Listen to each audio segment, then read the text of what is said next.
I'm not as useless as you think I am. I never said useless. Sometimes careless. Oh, excuse me for not having 300 years to perfect the art of war. What? 9 generations later and sarcasm still runs in the Belmont blood. Trevor would be proud. So, it's been about a week since Season 2 of Castlevania Nocturne premiered, and I deliberately held off writing about it until I had a better idea of what the general reaction was. I knew immediately after watching both seasons back to back how I felt, but I wasn't sure if everyone was going to feel how I felt, since the first season garnered a mixed reception from fans and people who just don't like anything really, let's be honest. I mean, I'm still getting comments on my Nocturne Season 1 video telling me that I'm wrong and that the show is trash. Like, cool, thanks for the engagement, I guess. I honestly didn't know if I was going to be attempting to sing the show's praises to a deaf audience again, or if I was going to be preaching to a choir that realizes that Castlevania Nocturne is actually one of the best video game adaptations we've had so far. Yes, Arcane was rad too, and I made a video about how much I enjoyed Fallout as well. Thankfully, it seems that, for the most part, people have come around to realizing that Nocturne is genuinely really good. Oh, honestly, fuck off IGN. Seriously? Why are you still here? Their eyesight is pretty different to ours. Turns out that if you put a big geometric shape right up close in their field of vision, it confuses the shit out of their brains and, you know. Naturally, with this video being a review of Season 2, there is going to be spoilers, so be warned if you haven't seen it yet, but I will put up a warning before I go into story-specific spoilers. Are all Belmonts like this? Irritating. Oh yes. The first and most obvious praise to give Nocturne is with the animation, which I think is a real visual treat. The animation work across the entirety of Netflix's Castlevania has been improving with every season, which you could already clearly see when doing comparisons between Season 1 and Season 4 of the original series. The first season of Castlevania Nocturne I thought was really beautiful, but upon re-watching it, some of the criticisms about the animation work I found myself agreeing with, particularly with the fight scenes, and how it sometimes felt like there weren't quite enough action frames in certain shots. This made the action look a little bit stiff in places. Nocturne Season 2 is a definite step up in quality, which possibly stems from the artist just being more comfortable drawing all of these new characters. The fight scenes now feel much more fluid in motion, and there's also just a lot more spectacle this season too, with the characters being stronger. And of course Alucard is back being just effortlessly cool. There are still some moments of action where there aren't many frames used in the shot, but they feel much more stylistic and purposeful this time. Without going into spoilers just yet, I will say that if you thought Castlevania Season 4 had some peak fight scenes, which it most definitely did, Nocturne Season 2 raises that bar even higher. Showing off, as usual. Outside of the action, what's really impressive this season is just how much more detailed and emotive the characters feel to look at. There is a lot more subtlety in the way they move, specifically in close-up shots, that give so much more life to the dialogue scenes, and help draw you into these conversations. As like with every other season, Nocturne has a lot of breathing room between the action to focus on its world building and character development. So having the animation work on the acting side of things be improved in such a way is a big plus for this series. Much like the original series, there are also lots of Easter eggs and references to various games seen across the show for fans to spot. And even though the show's storyline is very different from the game, I think for the better, having these kinds of nods does go a long way with helping to make sure that Nocturne still feels like Castlevania. Much of the musical score was once again composed by Trevor Morris, and that's pretty good, like the rest of the music in this adaptation, with it feeling more in line with how the Lords of Shadow games sounded. There were times, however, when I wished it was mixed a little better, mainly during the action, as I found myself struggling to hear the score in places where it was either drowned out by sound effects or the characters talking. The only real issue I have with the score is that there's still barely any music from the games being incorporated into the show, apart from a new rendition of Divine Bloodlines. I am very much aware that this is not a fault on the showrunner's behalf, and it all comes down to the very messy nature of copyright and licensing issues in the music industry. Yeah, thanks for that, Lars. And God shits in my dinner once again.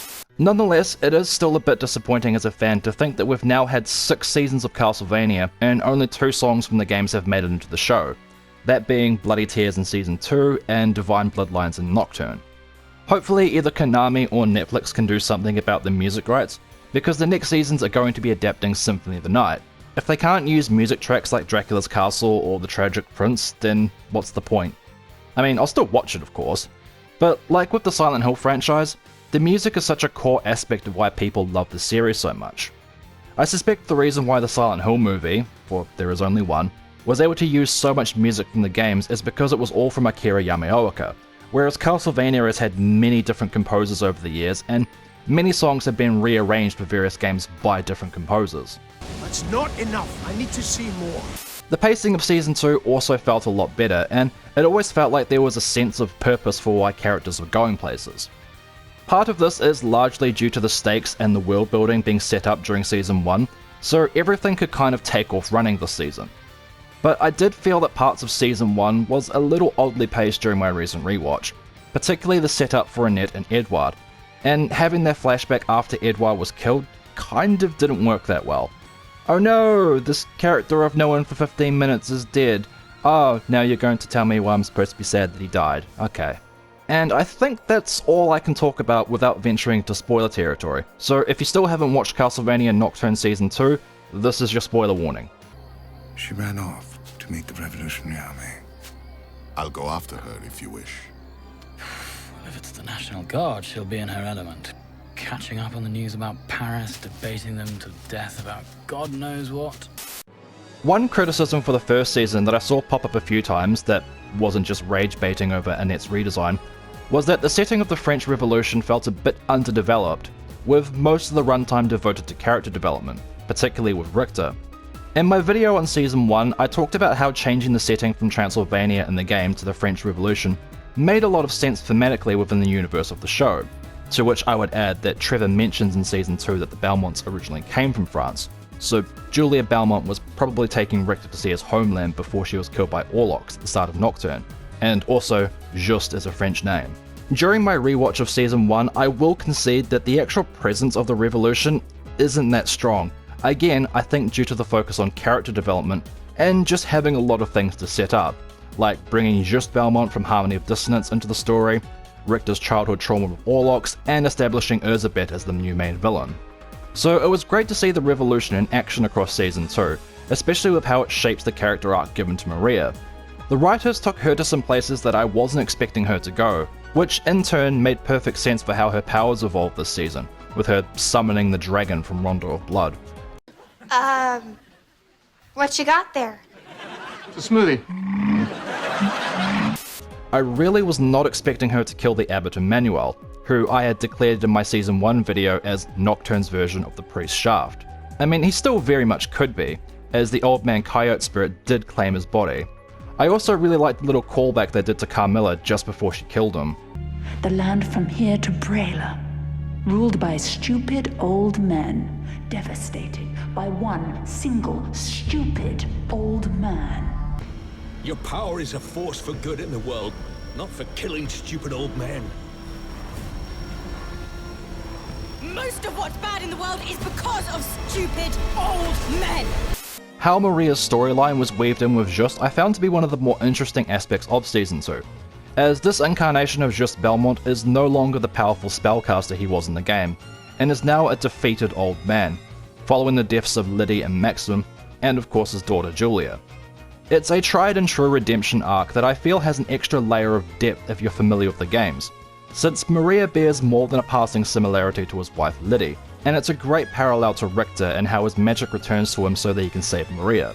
I do kind of wish that we had got to see a flashback for Juste with Liddy for those who haven't played the games, especially since almost every episode opens with a flashback, with the best definitely being Alucard's in the premiere. I don't have too much to say in regards to Richter this season. I feel that his story kind of panned out the way that I thought it would, in that he just becomes incredibly strong by the end of the season, and that his relationship with Annette would develop into something more. Most of his interesting character development took place during Season 1, which I thought was a brilliant examination of trauma, and how it can break even the strongest of people, and I'm still baffled that some people actually hated his arc. I did see someone complain that Richter and Annette's relationship developed too quickly and that it didn't feel natural, to which I would say that Trevor and Cypher's relationship developed over pretty much the exact same time span in the original series, and Cypher was in less episodes than Annette.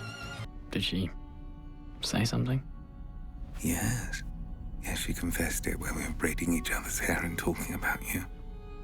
Annette's role in Season 2 took a particularly interesting turn with her ability to enter the spirit world, and with how Erzsébet was trying to claim all the pieces of Sekhmet's soul to become a god. What was most interesting for me about this was the implications this could have for the future of the series, and how they go about adapting Symphony of the Night. Ever since the reveal of Juste Belmont in Nocturne, I've felt that incorporating elements from Harmony of Dissonance could wind up making a lot of sense if they are intending to bring Dracula back for the Symphony storyline, which they kinda have to, I think. By establishing the spirit world and the concept of souls being split into pieces, I think my theory of Dracula being revived as a wraith, just like the ending of Harmony of Dissonance, could prove to be the easiest way to bring back Dracula, without needing to contrive some long-winded excuse for why he's evil again. Especially since Dracula isn't really the main antagonist in Symphony of the Night, the priest Shaft is, along with Death and the possessed Juste Belmont. This would not have happened, Juste Belmont, if you hadn't told them where we were going. And honestly, everything that they've done with these characters in Castlevania Nocturne I think is going to make their reimagination of Symphony of the Night all the more interesting and compelling, because now, unlike in the game, Alucard actually has a connection with all the main players involved in the Symphony storyline. Do you normally piss in the lake you drink from? Alucard. This doesn't bode well. I loved everything that they did with Alucard in this season, and I feel that the opening flashback in Egypt did a really good job of showing where he's at emotionally after the 300-year time jump between the two series. He's very self-assured now in how powerful he's become, but there's also a sense of weariness to him, particularly in how he really loathes the idea of fighting if he doesn't have to. You make me kill every last one of you. But then there's nothing fucking here. It was great that his inclusion to the show felt like it made sense, and that he wasn't taking over the show. The story still felt like it was about the new trio of Richter, Maria, and Annette. There are still lots of action scenes with Alucard, but I never felt like he was overshadowing Richter, and this was because the writers made the smart decision to revive Drolta pretty much immediately as a Devil-Forged night creature who now has an extremely personal beef with Alucard, because, you know, he kinda killed her at the end of Season 1 with the old stealth attack damage multiplier perk that his sword probably has. And thank you, Olrox. Not the first time you saved my life. His connection with Orlocks was an intriguing lore drop too, and I guess it would make sense that Alucard would know of and be keeping tabs on especially powerful vampires like Orlocks, especially since Orlocks survives this season too, with Richter deciding not to kill him just yet. I understand some of the concerns people might have regarding a potential romance between Maria and Alucard, since one of the endings for Symphony of the Night implied this. It's worth noting that there is a time jump between Rondo of Blood and Symphony, and also Maria is older in Nocturne, being 16 instead of 12, so she would be in her 20s by the time Symphony of the Night rolls around. I think what's more likely to happen probably is that Maria will develop a kind of infatuation with Alucard, that he may playfully choose not to reciprocate. Given how the series has handled relationships, especially in the more twisted ones like Lenore and Hector, I feel that whatever happens or doesn't happen between Maria and Alucard will be handled tastefully and respectfully.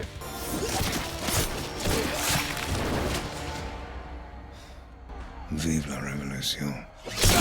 And it just goes without saying that the end of season fight scenes are some of the most spectacular set pieces the series has done so far. My jaw was dropping to the floor constantly during these sequences, especially when all of the main players were on the battlefield. On a pure spectacle level, these scenes are nothing short of masterful. In terms of emotional impact, I still feel that Trevor's final confrontation against Death beats Nocturne's finale out, as that was just the perfect way to bookend Trevor's story across that series, and it hits me in the feels hard every single time. If I had to ponder the future of the series beyond the scope of adapting Symphony of the Night, I still feel that it would make the most sense for them to jump into the Aria of Sorrow storylines, as Alucard is a main player with that story too. However, after having played Order of Ecclesia properly for the first time with the Castlevania Dominus collection, I would not be opposed to the idea of doing a mini-event series based on that game, as timeline-wise, it takes place not too long after Symphony of the Night, so that could be really interesting. You're right. I am? I thought you might want to argue me to death about it. Overall, I feel that Castlevania Nocturne Season 2 is a phenomenal achievement, and Netflix is now going 2 for 2 with both series' second seasons being absolutely peak. It takes everything that Season 1 set up and expertly brings it all to an immensely satisfying showdown that leaves just enough unresolved story threads to sow the seeds for the adaptation of Symphony of the Night.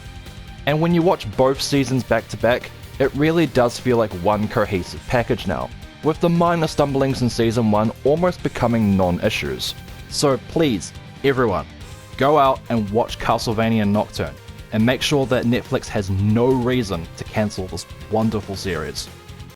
What is a man? A miserable little pile of secrets! But enough talk! How about you?